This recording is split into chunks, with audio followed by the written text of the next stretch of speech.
Y bueno, yo voy a destacar tres puntos que son importantes en relación con el dictamen fiscal, que vienen incluidos en la propuesta que este instituto ha hecho, acorde con lo que mencionó la doctora Grajeda.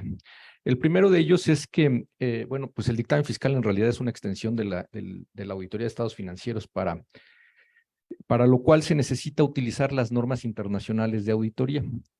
Y esto pues proporciona una base para sustentar la emisión de un informe sobre la revisión de la situación fiscal de los contribuyentes. Sin embargo, aunque una auditoría da un alto grado de seguridad, pues la verdad es que no garantiza que se detecte un fraude o una conducta que podría constituir la comisión de un delito fiscal, porque no está diseñada para ello, las normas no están pensadas en ese sentido. Y además, pues el contador público no es el profesional competente para calificar las conductas delictivas.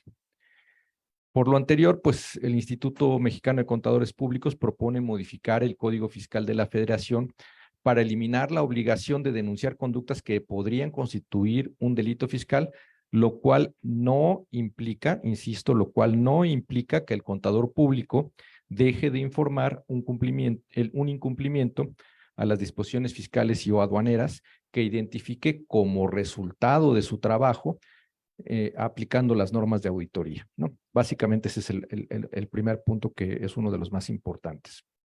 Otro de los puntos importantes que tenemos es la fecha límite para presentar los dictámenes fiscales. Hasta 2021, pues los dictámenes fiscales se presentaban el 15 de julio del año inmediato posterior. A partir de 2022, la fecha se redujo al 15 de mayo del año inmediato posterior. Esta reducción pues representa que el espacio para preparar la información de los 29 anexos de información financiera y fiscal, así como para que el contador público los revise, es decir, lleve a cabo su auditoría, pues se redujo de 106 días que había hasta 2021 a tan solo 45 días.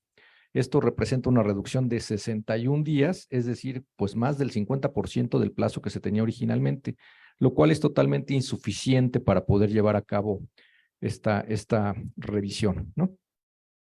Esta reducción del plazo tampoco considera que este tipo de contribuyentes pues tienen presión significativa para tener que preparar otros entregables que también son igualmente importantes en un periodo de tiempo muy corto, ¿no?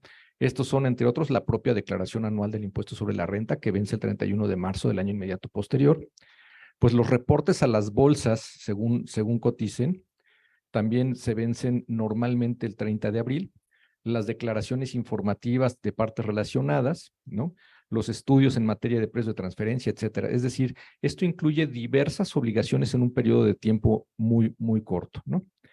Y bueno, también es importante establecer un mecanismo que le permita a los contribuyentes tener certeza jurídica en relación con la fecha en la que se considera presentado el dictamen fiscal. En los últimos años, bueno, pues como consecuencia de diversas complicaciones en el último día o en los últimos días, pues la verdad es que se presentaron muchas complicaciones para poder presentar estos dictámenes fiscales en tiempo, que son ajenas tanto al propio contribuyente como a los contadores públicos. Y esto pues impidió que muchos se presentaran el mismo día 15 de mayo. ¿Qué es lo que se necesita? Bueno, pues establecer un mecanismo que les permita considerarse presentados en tiempo bajo ciertas circunstancias, ¿no? Entonces, ¿qué es lo que proponemos? Bueno, además de revisar la fecha límite para presentar el dictamen fiscal, se hace necesario pues un mecanismo que permita a los contribuyentes tener certeza jurídica en aquellos casos en los que el dictamen fiscal pues se presente en los últimos días, ¿no?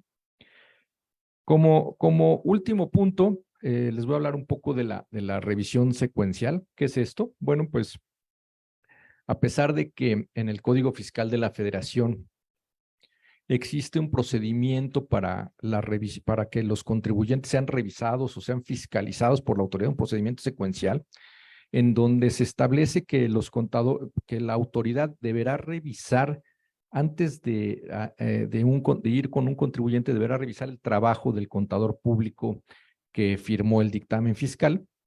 Bueno, pues en la última fracción, en el inciso M de la fracción 3 del artículo 52A del Código Fiscal, pues se deja sin efecto este procedimiento, es decir, se pone todo el procedimiento y luego al final se dice, bueno, se deja sin efectos todo lo anterior. Entonces, en realidad, pues esto pues necesitamos que sea corregido para que los contribuyentes tengan el derecho o ese beneficio del dictamen fiscal, ¿no?